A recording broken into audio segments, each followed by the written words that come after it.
A dark drone sunset photo has more recoverable detail than almost any other shot that you'll take. But pull the wrong sliders first and you'll kill your edit. In this video, I'll show you exactly which adjustments to make in Luminar Neo across 5 sections so you get a clean, vibrant sunset edit in under 10 minutes.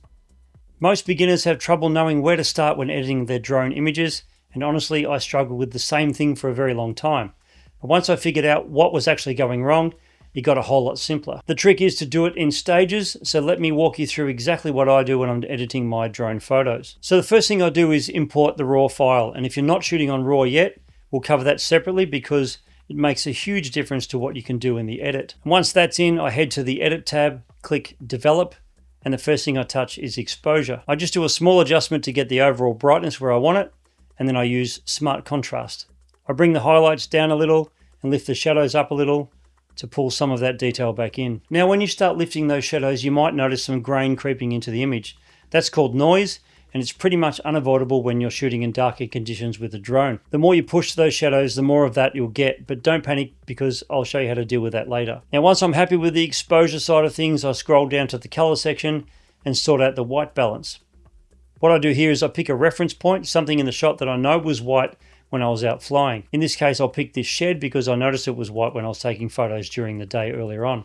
Now the exposure and the white balance are sitting exactly where I want them, but there's one part of this photo that can make or break the whole edit, and most beginners either ignore it completely or don't know that they can change it. When you first start editing, you might want to change the sky, but you're not sure how to, or whether you even should do it. And that's completely normal. I was exactly the same way. In this case, the sky is decent, but I'm going to change it anyway, because what I've found over the years is the more control you have over the image, the better the final result. So let me show you how I do it.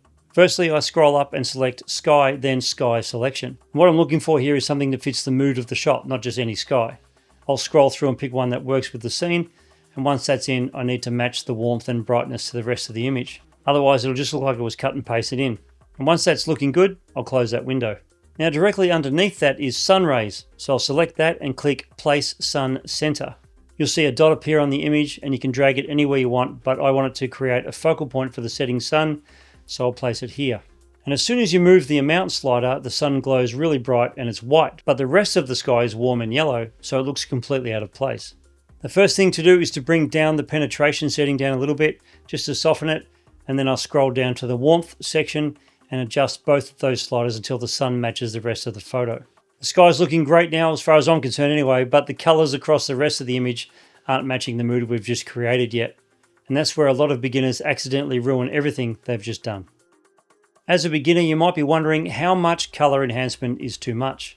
How far should you actually push an image before it starts looking fake? And that is a question that I've struggled with since I first started editing, and honestly, it took me a long time to find the answer. Of course, all image editing is done to your own taste at that time, but the best approach I've found is to push it further than you think you should, to the point where it feels like it's too much, and then slowly bring it back until it feels right. And the good news is the more you do this, the more your eye develops and your edits get better over time. So this is exactly where that comes in. I'll head to Essentials, select Color, and start bringing the saturation and vibrance up. And I'm doing this purely by eye. There's no hard and fast rule here. I'm just using that same idea, push it until it feels too much, then pull it back until it feels right. Now once I'm happy with that, I'll scroll down to Dodge and Burn, and what this does is give you a brush where you can literally paint light or shadow into specific parts of your image. So instead of adjusting the whole photo at once, you're just targeting the areas that need it. You can also change the size and strength of the brush depending on how precise you want it to be. What I'm going to do here is brush over the areas where there's already some natural light in the shot. I don't want to create light that isn't there. We've got good color now, but there's still something that's stopping this from feeling like a real sunset.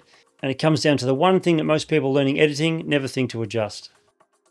As I said, there's something missing, and that's the adjustments of the highlights and midtones. They don't quite have enough depth yet. And that's what's going to take it from a decent shot to something that feels really like a sunset. And this next step is where that changes. So I'll click on Super Contrast and I'll nudge the highlights and midtones just a little bit. The shadows are already where I want them to be in this photo, so I'll leave those alone. I don't want to over edit the shadows and I don't want to bring in more noise. I just want to make it feel like a sunset.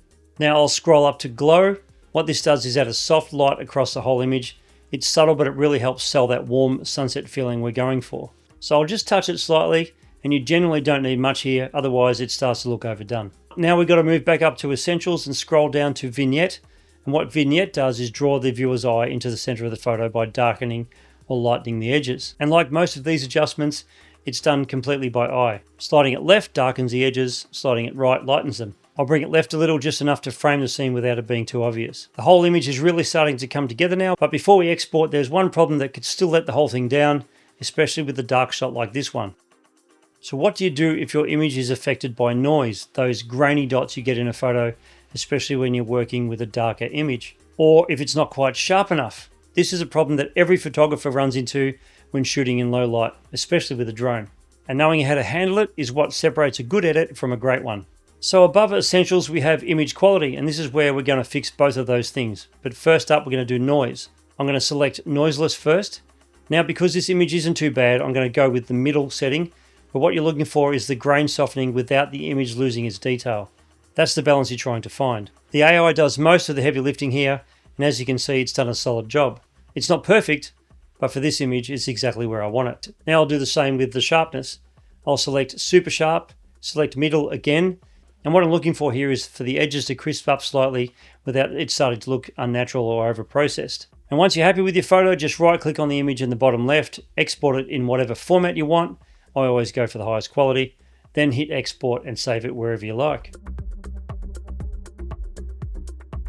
And these same principles carry straight across to your drone video footage as well, but the biggest difference you can make there starts in the air, not in the edit. I've got 10 cinematic low altitude drone moves that I wish I'd known a lot earlier. That one's right there, give that a look. Thanks for watching.